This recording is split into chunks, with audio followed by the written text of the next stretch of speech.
La encuesta nacional de ingresos y gastos en los hogares que presentó el INEGI reveló que en 2020 el ingreso promedio por vivienda pasó de 53,418 en 2018 a 50,309 pesos trimestrales en 2020. Esto significa una caída de 5,8%. En otras palabras, cada hogar en el país dejó de percibir 1,036 pesos cada mes durante el año de crisis más fuerte por la pandemia. Vamos a platicar con Edgar Bielma, él es el director general de estadísticas sociodemográficas del INEGI. Edgar, ¿cómo estás? Muy buenas tardes. Darío, muy buena tarde a ti y a tu auditorio, lo mismo que a Rogelio que tienes, que está por ahí. Claro que sí, Este, gracias. sí, efectivamente, lo que tú comentas y particularmente obedece a una caída muy importante en el rubro de ingresos por trabajo, Darío, que llegó a este monto a ser del 11%. Esto derivado de la sequía económica por el COVID-19.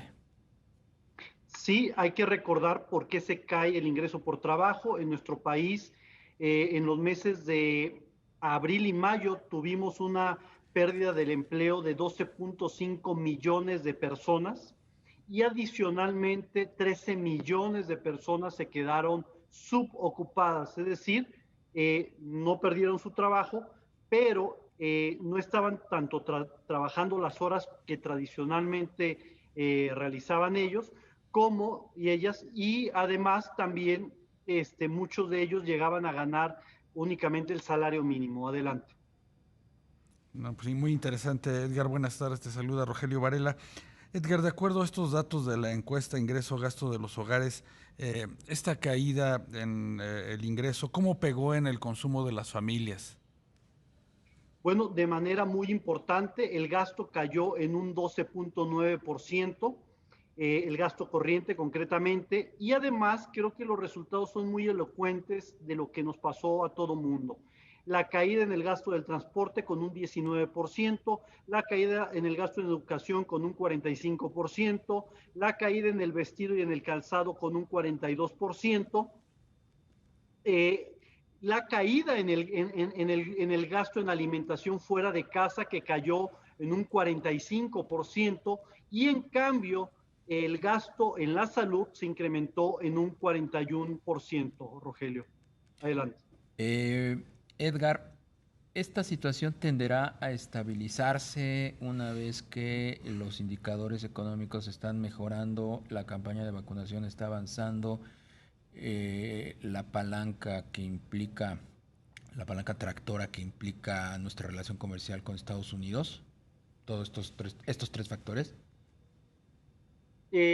Definitivamente estos resultados, si los midiéramos en este momento, ya no son los mismos. Es decir, ya la propia encuesta nacional de ingreso y gasto, digo, la encuesta nacional de ocupación y empleo ya nos dice que de esos 13 millones que quedaron subocupados, este, ya se redujo 5 millones ese monto, es decir, ahorita está en 7 millones. Aún te queda una brecha de 2 millones que todavía siguen estando en este estatus para llegar al monto tradicional de 4 o 5 millones que tradicionalmente existía en nuestro país. Entonces todavía hay 2 millones de personas subocupadas.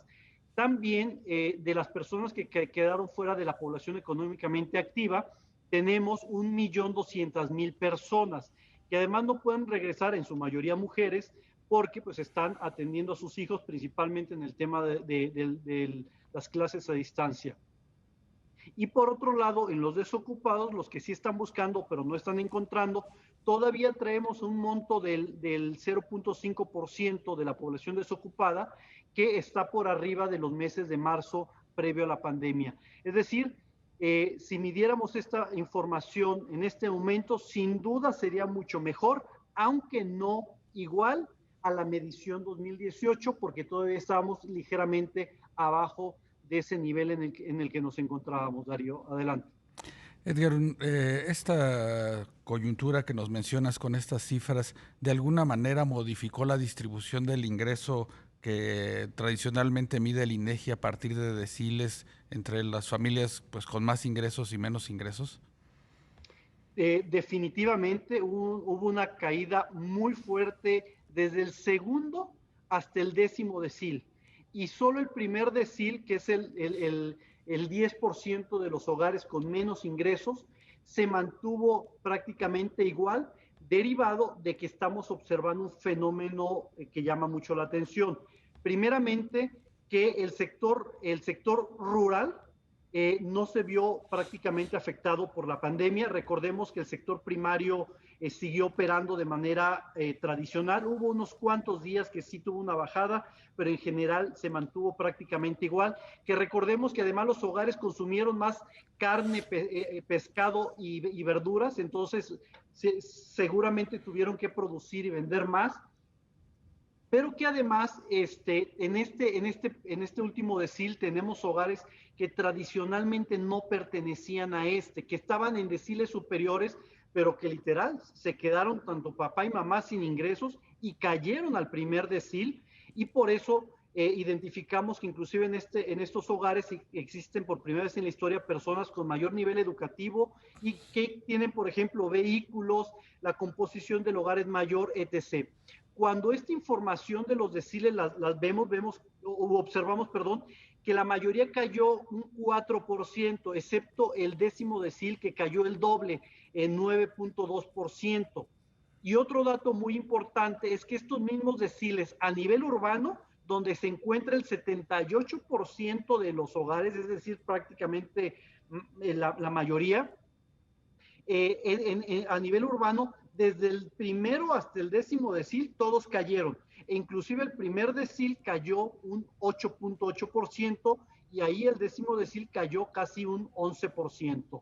En tanto que en el ámbito rural, particularmente en el primer decil, inclusive tuvo un incremento del 16% y el resto tuvo un incremento más o menos del 2-3%. Adelante, Rogelio. Edgar, esta encuesta nacional de ingresos y gastos en los hogares, ¿con qué frecuencia se hace y cuál pudiera ser pues la proyección? Digo, ya sé que no hacen proyecciones, pero esta encuesta se recogió en una etapa en donde no se observaba todavía el impacto del avance de la campaña de vacunación y de la reactivación quizás de lleno que estamos observando en la economía estadounidense. ¿Cuándo sale la próxima encuesta y crees tú que ya los números sean mucho mejores? La próxima encuesta será se levanta todo, en un año par, es decir, toca en 2022, se levanta además en los meses de agosto a noviembre, en ese periodo se está levantando y lo que es como ya había referido, lo que sí queda claro es que va a salir un resultado mejor que el actual. Sí, solo sí, el tema de la vacunación, como tú bien lo dices, sigue avanzando como hasta la fecha lo está realizando. Sí, solo sí, las nuevas cepas son controladas por esta vacunación que se está implementando. Es decir, hay dos condicionantes muy importantes. Todo pareciera que sí. Si al menos la medición la hiciéramos ahorita, y eso lo tenemos con la encuesta nacional de ocupación y empleo, ya nos diría que, insisto, hay una gran recuperación, no del nivel previo a marzo, pero sí una gran recuperación respecto a este escenario que les estoy diciendo, pero todavía no nos encontramos avances a regresar a la completa normalidad que teníamos. Adelante, Darío. Pues agradecerte, Edgar Bielma, director general de Estadísticas Sociodemográficas del INEGI, por tu participación, por permitirnos pues, conocer más a detalle esta encuesta. Un fuerte abrazo a ustedes y a su auditorio. Igualmente, muchísimas gracias.